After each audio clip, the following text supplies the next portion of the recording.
Hi everyone and welcome back to my channel. I thought I'd share with you today a swap that I'm doing with Jacqui Chimes. Jacqui asked for a lace snippet for my swap to her, and I think I'm getting a page back from Jacqui. I'm not sure, but I just thought that I would share with you what I've made for her lace snippet, and a couple of little items as thank yous. And again, I'm using this gorgeous antique papery Nagasaki paper. So the first thing that I wanted to make was a vellum envelope to put my lace snippet in. So this is my envelope, and I've attached it with a vintage mother of pearl button, and I haven't attached it to my envelope in case Jacqui didn't want it attaching. I've just threaded it through with some crochet cotton, and actually if you just hold it in place and wrap it around your envelope like so, it just stays nicely in place, and then Jacqui's got the choice whether or not she wants to leave it on the envelope or not. And I've just finished off the ends with a little tiny heart cut from the same paper. So if I just pop that to one side, I've stitched and inked my vellum, which I've printed, as I say, with the Nagasaki paper collection, trimmed it with some vintage lace, stitched round, inked it, and lined it inside with some tea-stained paper. And I also made 3 little tags to house my snippets on. So the first one is a raw silk and lace eyelash trim vintage button snippet. These are glued to the tag, but they are glued with the Beacon 3-in-1, so they will just gently pull off the tag quite easily. I've stitched and trimmed with a bit of lace on the tag, and I've done a little collage on the back. And then here's my lace snippet that I've done for Jacqui, and this is some snippets of vintage lace that I have in my stash. And again, I've glued it on with Beacon 3-in-1 glue, and again this will pull off quite easily off the tag.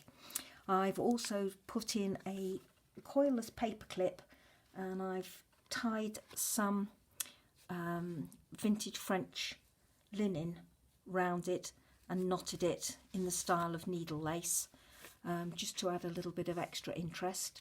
And again, done some collaging on the back with some of the Nagasaki paper, some ledger paper, some correspondence, a sticker, and another vintage stamp. And then this is another fabric snippet, and this time it's layers of French linen, lace, eyelash trim, and again another mother of pearl button.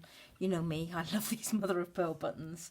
And again, the tag is trimmed with some lace at the top, tied with pink crochet cotton, and collaged on the back. So all 3 tags on the back look identical, and all 3 look like that together. So that's my contribution, or my swap, with Jacqui, and that's my envelope for them to go in. And that's my button.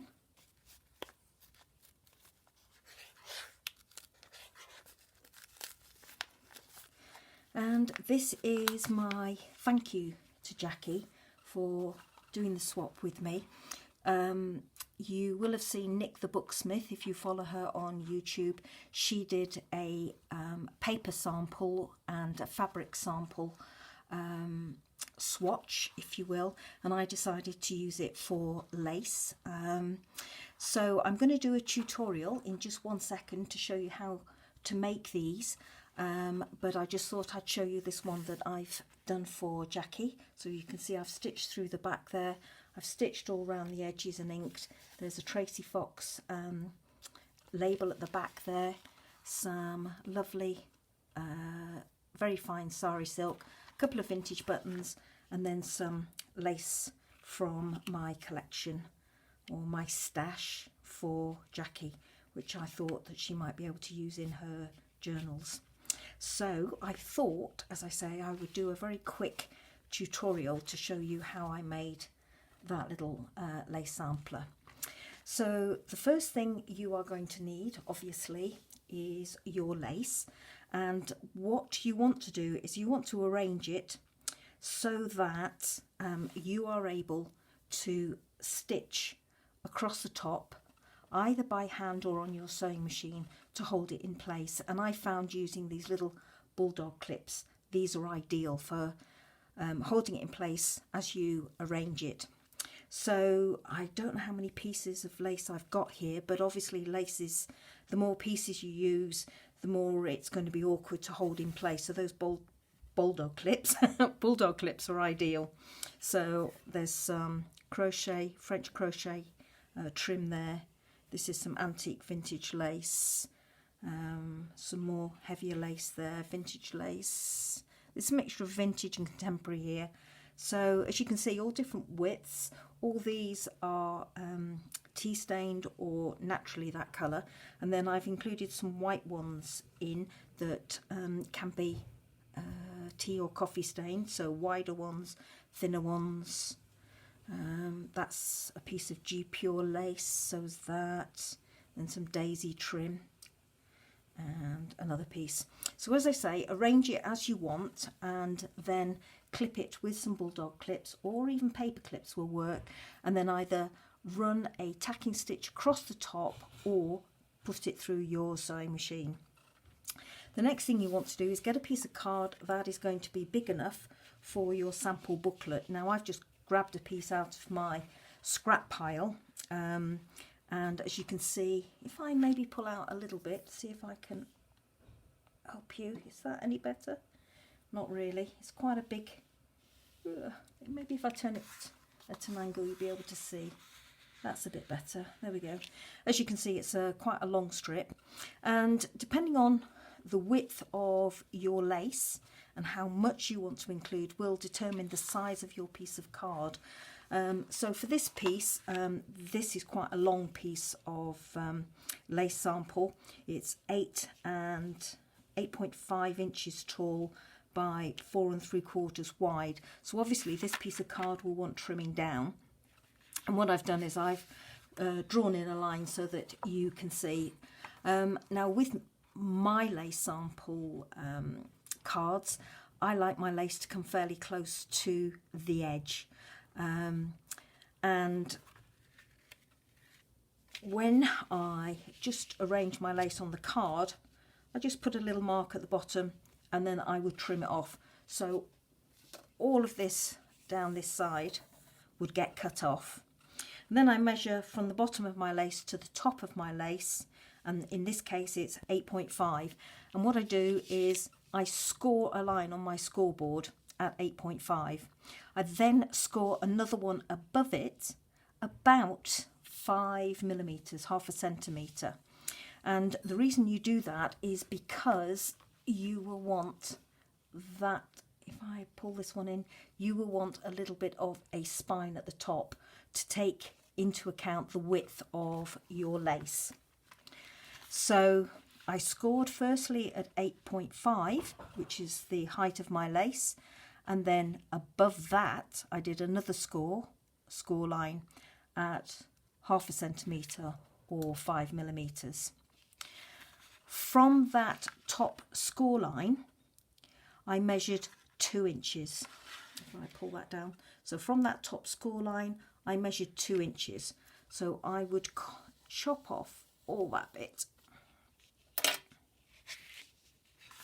So effectively, once you've done that, you then need to cover your piece of cardboard with some paper.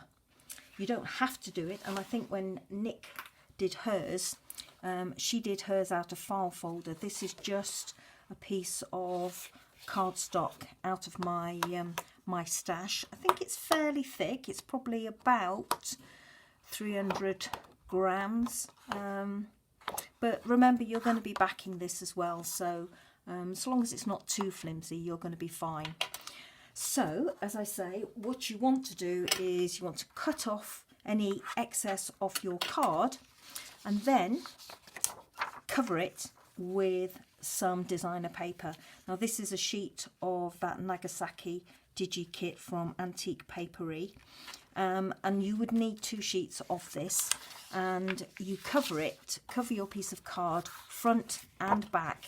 And what I did was I slathered it with this, which is what I like to use, multi-medium matte made by Ranger, but I know Kathleen Sunby swears by soft medium gel. I think she calls it soft medium gel or soft medium matte gel. I've tried that as well, and that's equally as good. So you could probably use PVA as well. If you're going to use something like the Beacon 3-in-1, that will work equally well, as will your art glitter glue. But, you know, it's getting expensive to use those. I think a Pritt stick probably would work just as well. Either way, glue your paper to both sides of your cardstock once you've trimmed it down. And when I've trimmed mine down, I've been left over with a strip kind of this size, which is ideal for making a tag, and you'll see why I like that idea. So what you will have next is, she says, lifting in Blue Peter style, something like this. You will have your piece of card cut down and glued on both sides and scored to give a slight spine at the top. The next thing I did was I used one of these little gadgets, or you could use another design of corner chomper. I do have another one, but I don't know what it's called. And all I did was I went round my 4 corners, happily chomping them away to give me a nice rounded finish. And because I wanted to put some detail on the back of the other ones that I'm making, I decided that I would put a vellum pocket on the back to put my business cards in, because I'm going to be making a couple of these, one to give to Gina for her her journal, and another one for a lovely lady who is also doing another friendship journal, and that's Rachel, and these are going to be part of their makes. So as you can see, I've just cut a piece of vellum using my lovely Terry ruler, and I'm just going to pop a bit of glue along the edge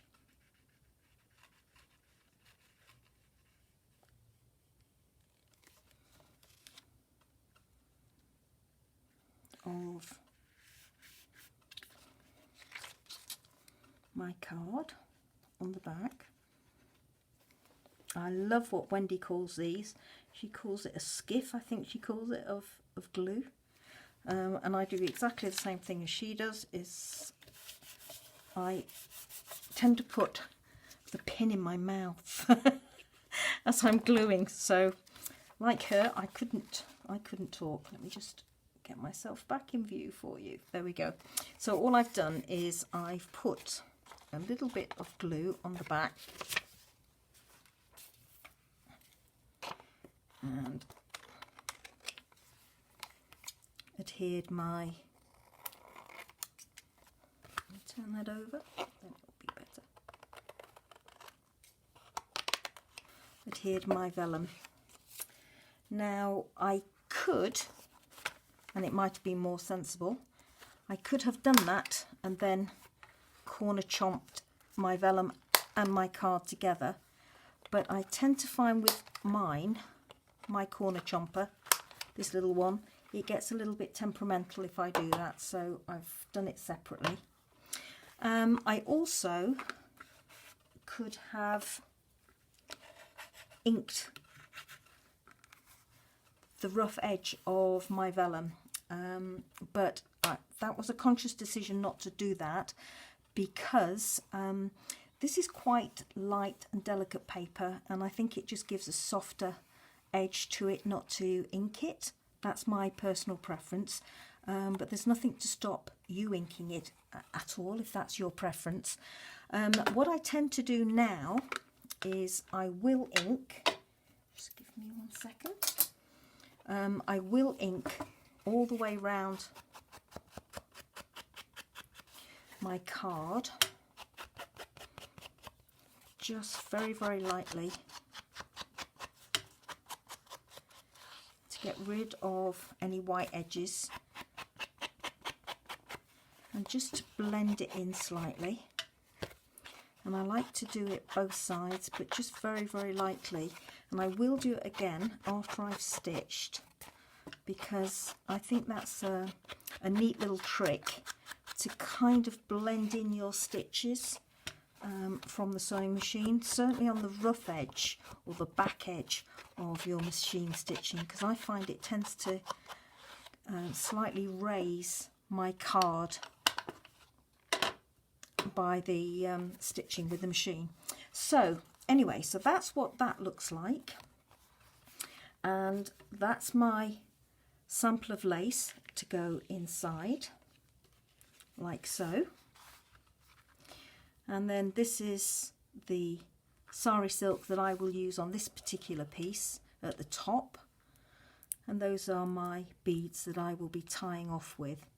So the only other thing that I need to do next with this piece is I need to stitch all the way around the outside edge of my card. And again, that's personal preference, you don't have to do that, but any excuse for me to get my sewing machine out and stitch through paper or card, I absolutely love it.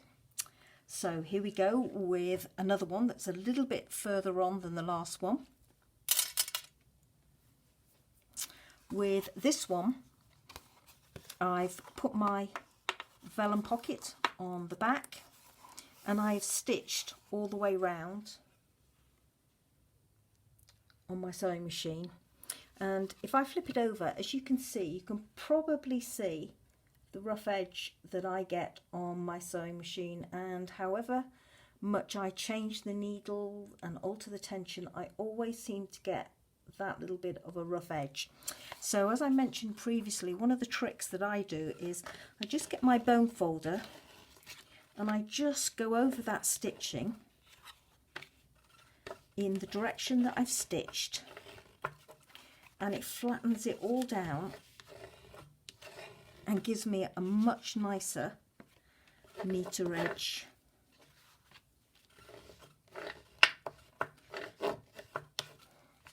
And I like to do it on both sides. Do that.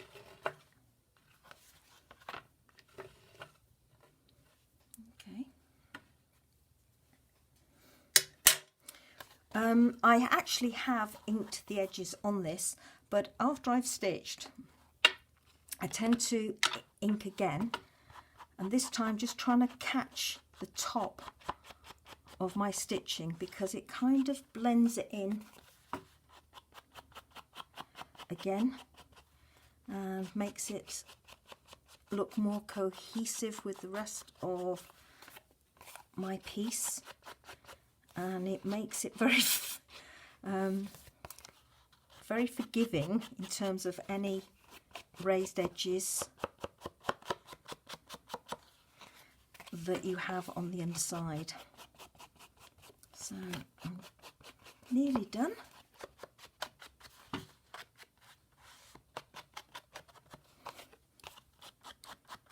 Anybody who's seen my journals will know that I don't tend to ink a lot, just very, very gently. So, and I like using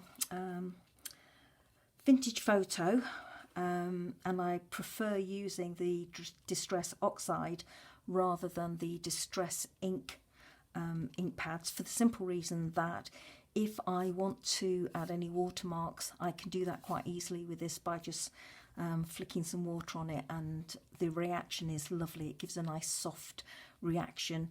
That same reaction will work with Distress inks, but it doesn't kind of have that milky effect to it, and I think that gives a nicer overall finish. If you prefer heavier inking, then Walnut Stain is a heavier, darker colour in these Ranger ink pads. So the next thing to do is to make some eyelets on the top of your cover so that you can thread through your sari silk and cottons. So roughly your flap here is 2 inches. So all I tend to do is eyeball the centre, so eyeball 1 inch, and then again eyeball or measure from either side two holes roughly 1 inch in. Now for me, I can't do anything more than 1 inch because I have one of these Stampin' Up crocodiles. It's not a crocodile, but it's the same thing as a crocodile, and it's only got roughly 1 inch reach. So anything more than that is a bit of a struggle. If you've got one of the long arm ones, then you're not going to have any problem whatsoever. So what you need to do is you need to mark 2 holes in the front or on the front flap. Keep your flap shut down and then punch your holes, because you're going to be putting in some eyelets. Okay, so that's one there. And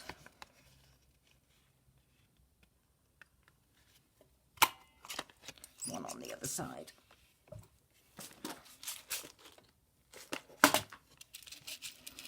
And what you're going to do is you're going to put 2 eyelets in the front flap.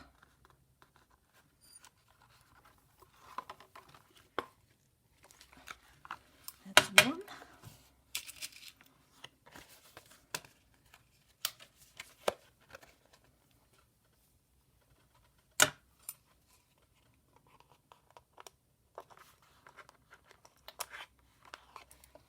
Whoops, does help if it doesn't drop out.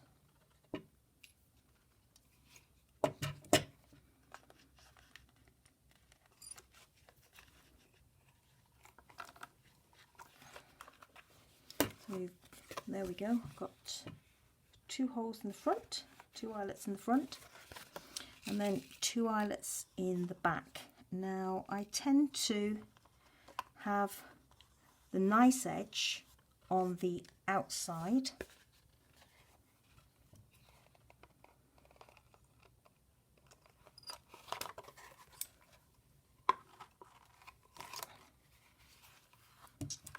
just one more to go.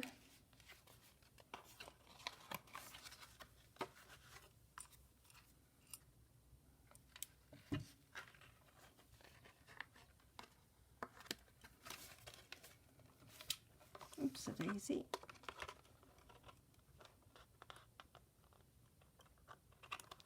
There we go.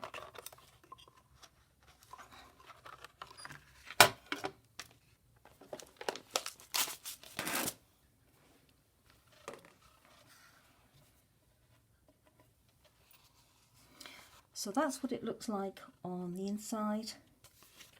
That's what it looks like on the outside. Now the next thing that I do, because I want a piece of sari silk on the front, and I also want my lace secure inside, you have to use both cotton of some sort and sari silk. If you thread your sari silk through the back eyelets and out the front, you are going to be making big holes in your lace, which is fine if that's what you want to do, but bearing in mind this is a sample that you might be giving somebody, they are going to lose at least an inch from the top of the lace that they can't use. So the way I get round this is I pop my sari silk through the front like so. So this is just going through the front eyelets, and I pull it through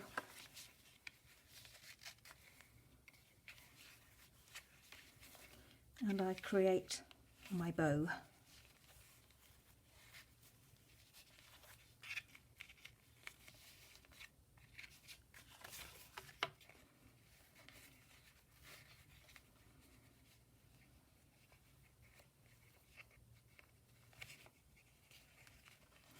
And normally I would faff with this a little bit more than I am doing now to get a nice finish. But I'm going to tie that again because that's not nice. See if I can do another one without feeling the pressure. So there we go. Let's see if that's going to be any better.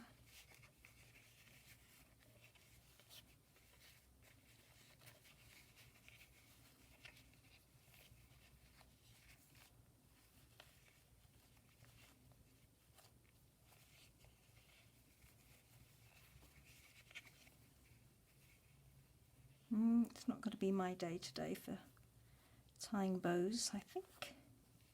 There we go, let's tie that through there.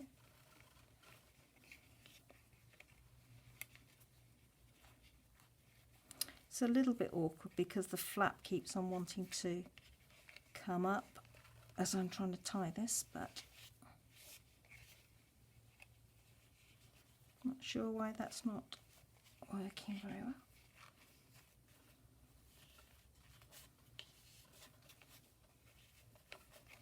Let's try doing it that way. So it looks like I could spend the rest of the day faffing with this bow to get it nice. But I'm not going to bother too much with it because I can always go back in and tie it afterwards. But what I will do is I'll just trim a little bit off now, just so that you can get some idea. And then I will probably go in and faff with it a bit more later.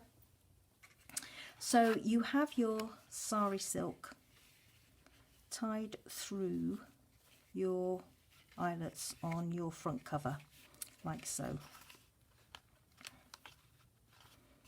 Okay, it definitely does not want to sit nicely. But I'm not going to faff with it any longer. So you've got your eyelet, your sari silk tied through your front eyelets. So you then put in your piece of lace, like so. Thread up a piece of cotton, and what I've used here is just bog standard crochet cotton from my stash. I've done it double thickness and I've done quite a length of it because, as you'll see on this one, I wanted a little bit of a dangle. Put your lace sample up to the spine inside, get hold of your crochet cotton, and then just stitch down through, you can see, through your eyelet, out and out the back, and then the same on the other side. Come up through the back eyelet to the front,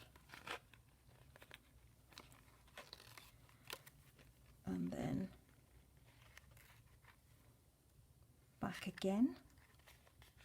You could just do it once if you wanted to, but I kind of thought that twice was a nice secure number.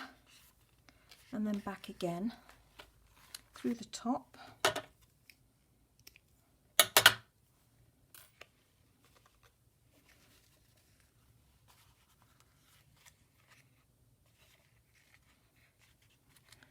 I then tied it off behind my sari silk.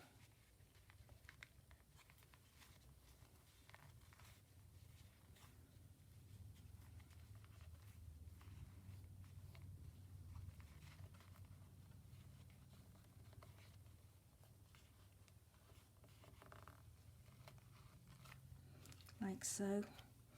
And then all I did was I just pushed it underneath and behind my sari silk to bring the ends down below.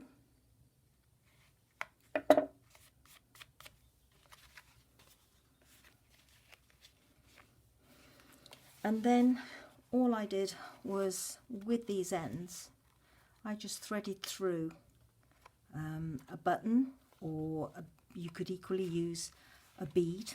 Your sari silk hides those threads, but you have a nice little dangle. And what I thought I would use is, I've got this old bracelet with some lovely pink water pearls, and I just thought that I would use these and thread them through on my ends here, just to finish it off. Now I'm not going to do that now, because what I want to do is, I'm not happy with this bow, so I'm going to faff with it a bit more. But the reason that I mentioned this offcut of paper, this is the rest of this sheet of paper that I used, and I'm going to create a tag out of this, and I'm going to put it in that back pocket here. And then when I send this one either to Roxy, Rachel rather, or Gina, on that tag that I'm going to put in the back, I'm going to put my business card details and a bit of information about myself, because I think they asked for that to be included with whatever you sent to them, so that they could include it in their friendship journal.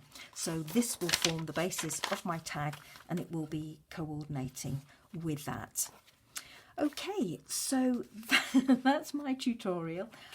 I hope you liked it. I hope it wasn't too garbled for you, and I hope you'll give it a try. So thank you everybody, as always, for watching. I really do appreciate you taking the time to watch my videos and my flip throughs, and I'm so glad for your lovely comments. So thank you so much everybody. Take care, and bye bye.